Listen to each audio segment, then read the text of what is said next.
Welcome to ஆத்மா. காது கேட்காத வாய் பேசாத சிறுமி மல்லியுடைய மரணத்துக்கு காரணமான 4 பேரில் 3 பேரை மல்லியுடைய ஆத்மா பழி வாங்கிடுச்சு. மிச்சம் இருக்கிற ஒரே ஆள் செக்ரட்டரி ராகவன் மட்டும்தான். ராகவன் தான் மல்லியுடைய கொலைக்கு முக்கிய காரணம்னு அவங்க அப்பா அம்மாவுக்கு தெரிஞ்சும் மல்லியுடைய அப்பா அம்மா அதை வெளியில் சொல்லவே இல்லை. ஏன்னா மரணத்துக்கு அப்புறமும் தன்னுடைய மகள் அசிங்கப்படக்கூடாதுங்கிறதுக்காக தான். இது தெரிஞ்சுக்கிட்ட ராகவன் ஒரு நிம்மதி பெருமூச்சு விட்டார். இனிமேல் இந்த உண்மை வெளி உலகத்துக்கு தெரியாதுன்ட்டு. அதனுடைய அடுத்த கட்டமாக மல்லியுடைய ஆத்மாவை எப்படி துரத்துறது, தன்னை எப்படி பாதுகாத்துக்கிறதுன்னு திட்டம் போட்டார் ராகவன்.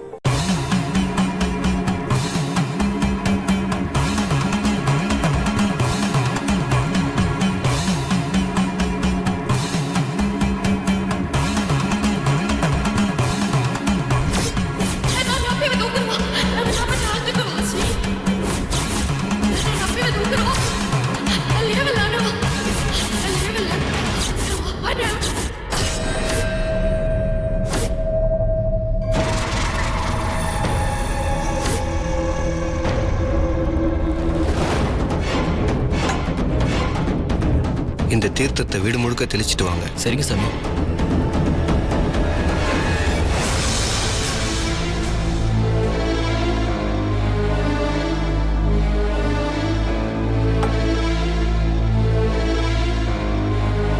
இந்த வாசல், அந்த வாசல், பின்னாடி வாசல், 3 வாசல்லையும் கட்டிட்டு வாங்க.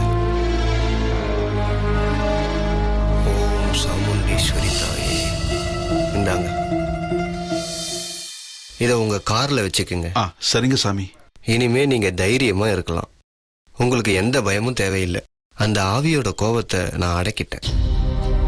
அது சாந்தமாயிடுச்சு. அந்த ஆவிக்கு குடும்பத்துல உள்ளவங்க மேல சில ஆசைகள் இருக்கு. அதோட ஆசை என்னன்னு கேட்டு அந்த குடும்பத்துக்கு நீங்க செஞ்சிட்டீங்கன்னா 100% அது உங்ககிட்ட வராது. சரிங்க சாமி, நான் அப்படியே பண்ணிடுறேன். நல்லதுங்க. அப்புறம் சாமி, அதை தம்பி கிட்ட கொடுத்துருங்க. சரிங்க.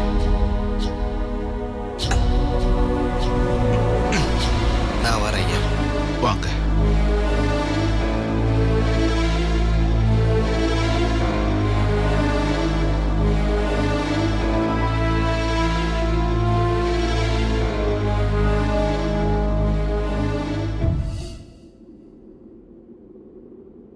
சுவாமி, எனக்கு ஒரு சந்தேகம். வீட்டில் இருக்கிற எல்லா ஜன்னலுக்கும் கட்டுப்பட சொன்னீங்க, ஆனா மெயின் டோருக்கு மட்டும் கட்டுப்பட சொல்லலையே, ஏன் சாமி?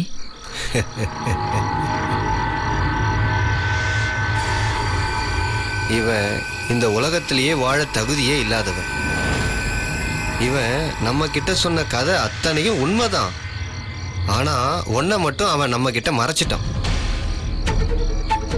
ஒரு சின்ன பொண்ணோட வாழ்க்கையை நாசம் பண்ணி அநியாயமா அவ உயிரை எடுத்திருக்கானுங்க. அதுக்கு மூல காரணமே இவன் தான். பூஜையில நான் கண்மூடி உட்கார்ந்ததும் அந்த பொண்ணோட கதறல் சத்தத்தை நான் கேட்டேன். பூஜை முடிகிற வரைக்கும் அது என் காதுல கேட்டுக்கிட்டே இருந்துச்சு. அந்த பொண்ணு கண்டிப்பா இவனை தண்டிப்பா. அதுக்கப்புறம் தான் அவ சாந்தி ஆவா. இவனை மாதிரி ஆளுங்களை சட்டத்துக்கு முன்னாடி நிறுத்தி தண்டிக்கவே முடியாது. அதனாலதான் வாசப்படியில மந்திரக்கட்டு போடாம வந்தேன். இனிமே எல்லாத்தையுமே அவ பார்த்துப்பா. நாம போலாம். டிரைவர்,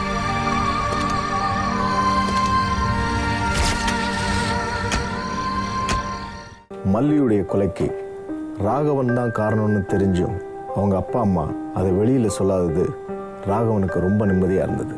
அதனால் மல்லியோட ஆத்மா கிட்டேருந்து தன்னை பாதுகாக்க ஒரு முடிவெடுத்தான். சாமியார்கிட்ட ஒரு பெரிய பூஜையை செய்ய ஏற்பாடு செஞ்சான். தன்னை பொறுத்த வரைக்கும் பூஜையை சரியாக செஞ்சாலே தப்பிச்சிடலான்னு நினச்ச ராகவன், ஆனால் சாமியார் மல்லியோட ஆத்மாவுக்கு உதவி செய்கிற விதமாக முழு சக்தியை பூஜையில் பயன்படுத்தலை. ஆனால் இந்த விஷயம் ராகவனுக்கு சுத்தமாக தெரியாது.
குடும்பத்தை நான் பாத்துக்கிறேன்.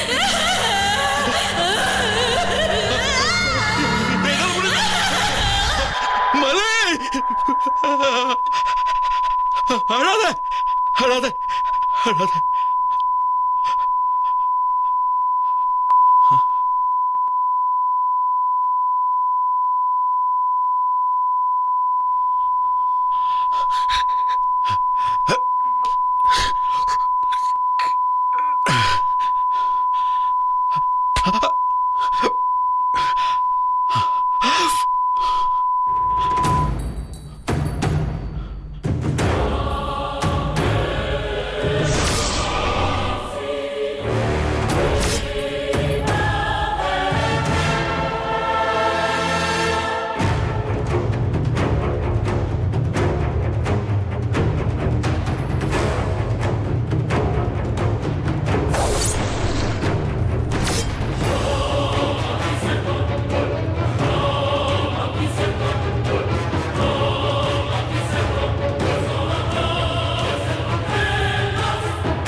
மல்லியோட ஆத்மா ராகவனை எப்படியும் பழித்திருக்க வரும்னு அவருக்கு தெரியும். ஆனால் தான் செஞ்ச பூஜை அவரை காப்பாற்றணும்னு நம்பிட்டு இருந்தார். எப்போ மல்லியுடைய ஆத்மா அவருடைய வீட்டுக்குள்ளே வந்து அவரை பழிவாங்க வந்துச்சோ அப்போவே தான் செஞ்ச பூஜையில் பலன் இல்லைன்னு அவர் தெரிஞ்சுக்கிட்டார். அதனால் ராகவன் தன்னைத்தானே தூக்கிலிட்டுக்கிட்டார். இப்போ ராகவன் இறந்துட்டார். இதோட மல்லி மரணத்தோட மர்மமும் அப்படியே புதஞ்சிருமா, இல்லை வெளி உலகத்துக்கு தெரிய வருமா? சிறுமி மல்லியோட மரணத்துக்கு காரணமாக இருந்த 4 பேரையும் மல்லியோட ஆத்மா பழித்தீர்த்திடுச்சு. ஆனால் இந்த விஷயம் வெளி உலகத்துக்கு இன்னும் தெரியல. இனிமேலாவது மல்லியுடைய மரணத்தின் மர்மம் வெளி உலகத்துக்கு தெரிய வருமா, இல்லை அந்த 4 பேர் மரணத்தோடு சேர்ந்து மல்லி மரணத்தின் மர்மமும் அப்படியே புதஞ்சு விட்டுருமா?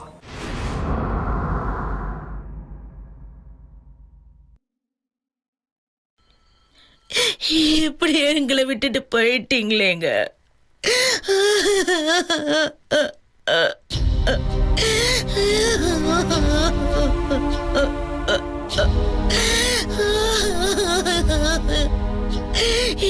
என்னங்க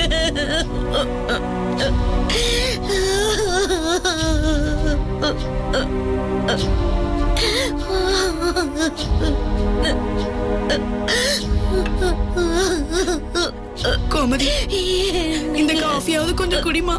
நாக்கு வறண்டு போயிருக்கா, சொன்னா கேளுமா.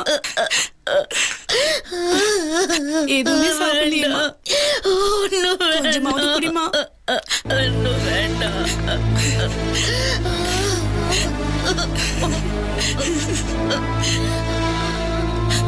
காயத்ரி எங்க காணோம்? காயத்ரி, காயத்ரி, காயத்ரி.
பார்வதி அம்மா.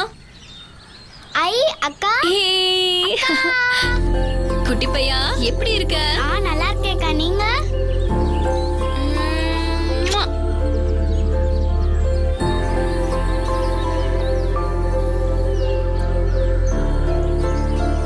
தேங்க்யூக்கா.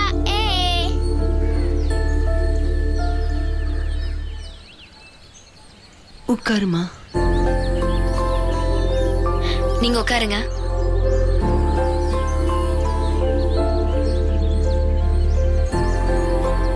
என்னம்மா, அம்மா கஷாயம் போட்டு வச்சுட்டு வந்தனே, கொடுத்துட்டியா? கொடுத்தம்மா. சொல்லியிருந்தா நானே வந்திருப்பேன்ல. நீ ஏமா இவ்வளோ தூரம் வந்த? பரவாயில்லம்மா, ஒரு முக்கியமான விஷயம் சொல்லிட்டு போலான்னு வந்தேன்.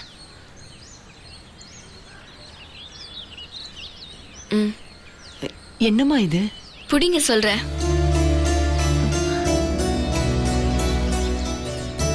தம்பிக்கு யூனிஃபார்ம் போட்டு பஸ்ல அனுப்பி எந்த ஸ்கூல்ல படிக்க வைக்கணும்னு மல்லி ஆசைப்பட்டாலோ அந்த ஸ்கூல் அப்ளிகேஷன். என்ன பாக்குறீங்க? இல்ல, இதை எதுக்கு என்கிட்ட குடுக்கறேன்னு? இனிமே அவ அந்த ஸ்கூல்ல தான் படிக்க போறான். என்னடா இவ பாட்டுக்கு அப்ளிகேஷன் வாங்கிட்டு வந்து கொடுத்துட்டாலே, என்ன பண்ண போறோன்னு தானே யோசிக்கிறீங்க? நல்லா படிச்சாதான் அவன் எதிர்காலம் நல்லா இருக்கும். உங்க வயசான காலத்துல உங்களை நல்லா பாத்துப்பான். பணத்தை பத்தி கவலைப்படாதீங்க, நான் பாத்துக்கிறேன். அந்த ஸ்கூல் கரஸ்பாண்டன்ட் என் ஃப்ரெண்டோட அப்பா தான், அதனால நான் பாத்துக்கிறேன். எதுக்குமா கண் கலங்குறீங்க? இல்ல, மல்லி இருக்கும்போது இந்த ஸ்கூல்ல தான் தம்பிய படிக்க வைக்கணும்னு அடிக்கடி சொல்லுவம்மா. அவ இப்ப இருந்திருந்தா எவ்வளவு சந்தோஷப்பட்டிருப்பா. பார்வதிமா, மல்லி இப்பவும் நடக்கிறதெல்லாம் பாத்துக்கிட்டு தான் இருக்கா. அவ நிச்சயமா சந்தோஷப்படுவா, வருத்தப்படாதீங்க. அதுக்கு இல்லம்மா, இருந்தாலும் உனக்கு எதுக்கு இந்த வீண் சிரமம்? அதெல்லாம் ஒரு சிரமமும் இல்ல. உங்களுக்கு எந்த உதவி வேணாலும் தயங்காம கேளுங்க. எனக்கு ஆபீஸ்ல கொஞ்சம் நிறைய வேலை இருக்கு. நைட்டு வர லேட் ஆகும். நான் வர வரைக்கும் அம்மாவை கூட இருந்து பாத்துக்கோங்க. சரிம்மா. அவ்வளவுதானா? வீடு தேடி வந்திருக்கேன், ஒரு காஃபி கூட இல்லையா? மறந்துட்டம்மா, ஒரு நிமிஷம் இருமா, பால் மட்டும் வாங்கிட்டு வந்துடுறேன்.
லிஃப்ட் ஆபரேட்டர் சுந்தர் மூலமா நடந்த உண்மைகளை எல்லாத்தையும் ராகவனோட மகள் தெரிஞ்சுக்கிட்டா. தன்னுடைய அப்பா இப்படிப்பட்ட ஒரு தவறான செயல் செஞ்சிட்டாருன்ட்டு ரொம்ப வெட்கப்பட்டு வேதனைப்பட்டிருந்தா. மல்லியோட குடும்பத்துக்கு தான் ஏதாவது செஞ்சாகணும்னு தான் சேர்த்து வச்ச பணத்தை எல்லாத்தையும் மல்லி தம்பியுடைய படிப்புக்காக அப்படியே கொடுத்துட்டா. இந்த உலகத்தை பொறுத்த வரைக்கும் மல்லியுடைய மரணம் மர்மமாக தான் இருக்கு. அதோடு சேர்ந்து அந்த 4 பேருடைய மரணமும் மர்மமாகவே இருக்கு. வெளி உலகுக்கு இந்த உண்மை தெரியாத போதும் ராகவனோட மகள் ஒருத்திக்கு தெரிஞ்சது இந்த உலகத்துக்கே தெரிஞ்ச மாதிரி. மீண்டும் ஒரு உண்மை சம்பவத்தோடு அடுத்த வாரம் சந்திப்போம். நன்றி, வணக்கம்.